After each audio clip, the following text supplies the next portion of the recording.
Zdravo dragi moji i dobrodošli u moj novi video. Danas ćemo spremati ovaj predivni kolač sa jabukama.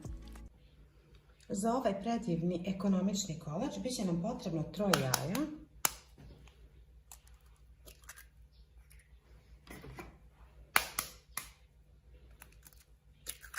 jaja su srednje veličine, nisu najveća, ali nisu ni mala, kao što se vidi iz priloženog.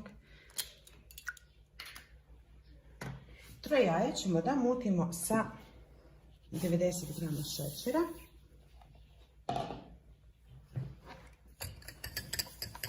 Ja ću prvo malo da ih pokosim da se to ne razleti i onda mutimo.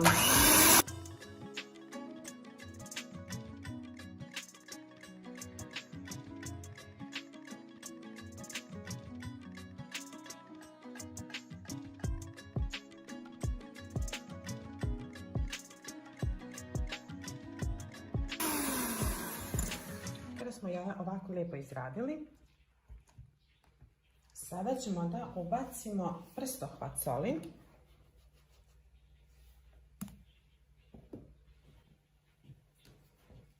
Brašno ćemo staviti u rašetku. Ćemo dodati 1 kašikicu peciva. To je nekih 3 do 4 grama.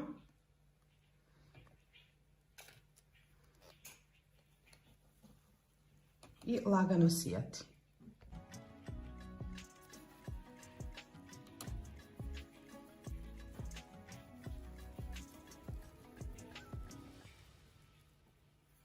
To ćemo sada lagano sjediniti. Ja sam pripremila kalup za pečenje. Moj kalup je nekih 25 puta 25, vi možete i neki drugi. Gledajte da vam ispadne kolač, pošto ide 3 jaja, znači da neće vam kolač biti visok. Vi ako želite u veću neku tepsiju, vi uzmite, poduplajte znači sastojke što budemo stavljali, jer ovo je za neki malo manji kolač. Sada ćemo ovo da istresemo za peći. Istrešćemo kremu i pečemo koru na 180 stepeni nekih 25 minuta. Vi opet to procijenite sami. Ova kora neće biti jako visoka, nismo koristili ni polovinu peciva, ona treba da ostane malo niža. Znači samo poravnajte tu do ivice, da vam kora bude naravno čitava.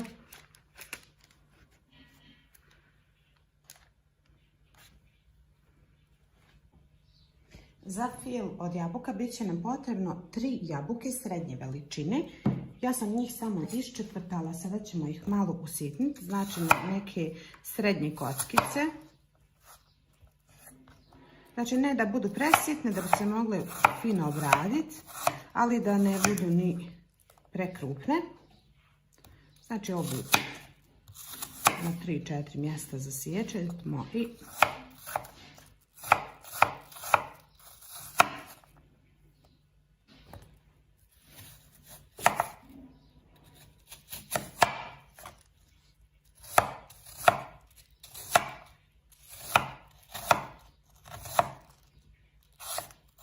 ako su vam ostale krupne, vi možete ovako da ih par puta samo sjecnete, to je dovoljno, jer treba da se osjeti baš ukus jabuke.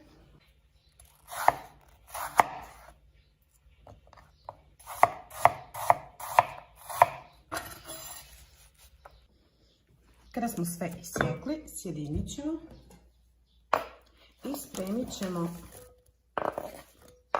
vodu za puding. U lonac ćemo staviti 3 kašike šećera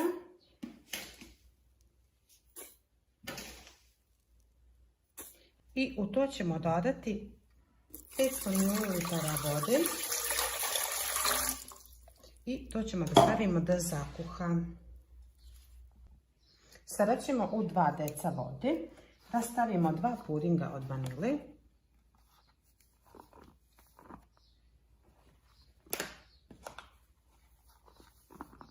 I to ćemo da sjedinimo. Ja sam uzela u menzuru pa ću uzeti ovu žicu za miješanje, tako mi je lakše da se to promiješa. Kad smo to smiješali, ostavit ćemo sa strane, a u naše jabuke dodat ćemo 1 vanilin šećer, da one malo opuste vodu i da dobiju tu aromu. Malo ih također promiješamo da se to se sjedini i čekamo da voda zakuha. Kada nam je voda zakuhala, sada ćemo da istresemo puding.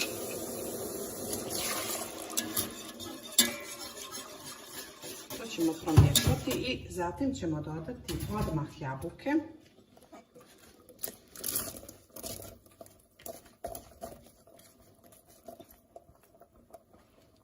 I miješamo. To ćemo kuvati nekih 5 minuta.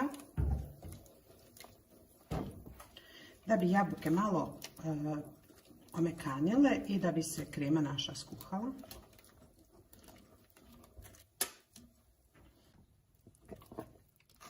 Kada nam se naša krema skuvala, sada ćemo da je skrenemo sa vatre i da je nanesemo na prohlađen biskvit.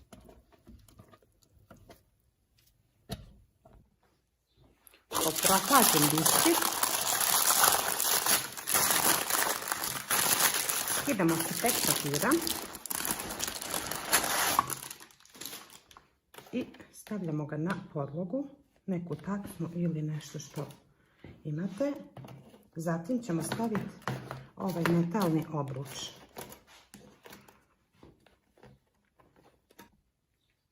Zatim nanosimo vruću kremu na kolač.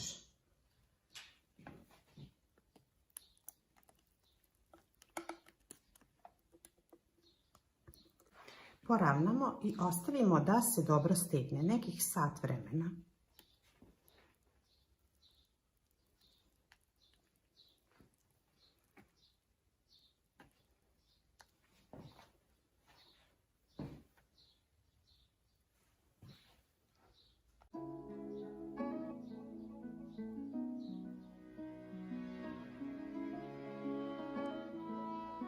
Evo, dragi moji, sada ćemo mutimo slatku pavlaku. Vi možete i šlag iz vrećice, nije važno. Ja ću koristiti slatku pavlaku, samo ćemo je izmutiti.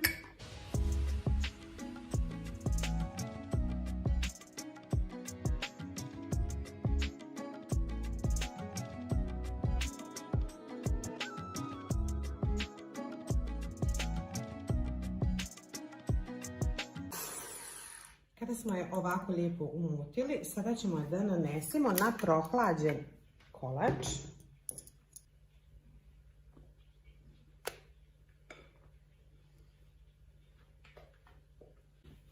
Šlag ćemo samo malo lagano rasporediti po kolaču.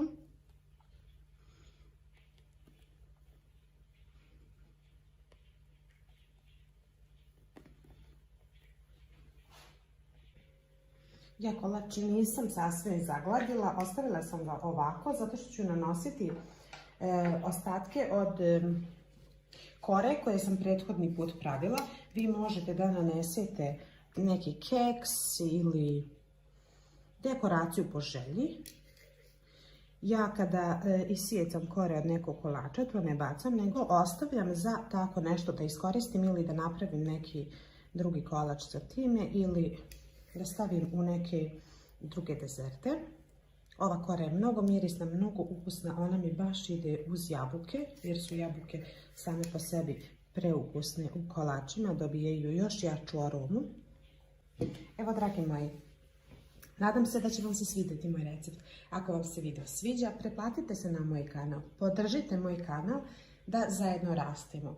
A mi se vidimo u nekom novom videu.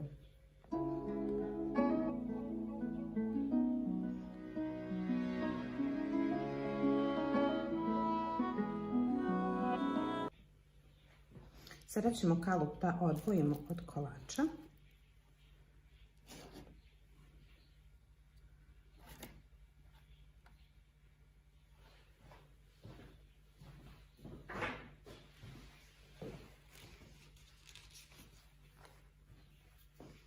On je stvarno fenomenalan i na izgled, ne samo po ukusu. Jako je lagan, jako je ekonomičan. Sve stvari koje pravimo za ovaj kolač jeste iz kuće. Sada ćemo da isječemo. Ja sam nož pokvasila malo.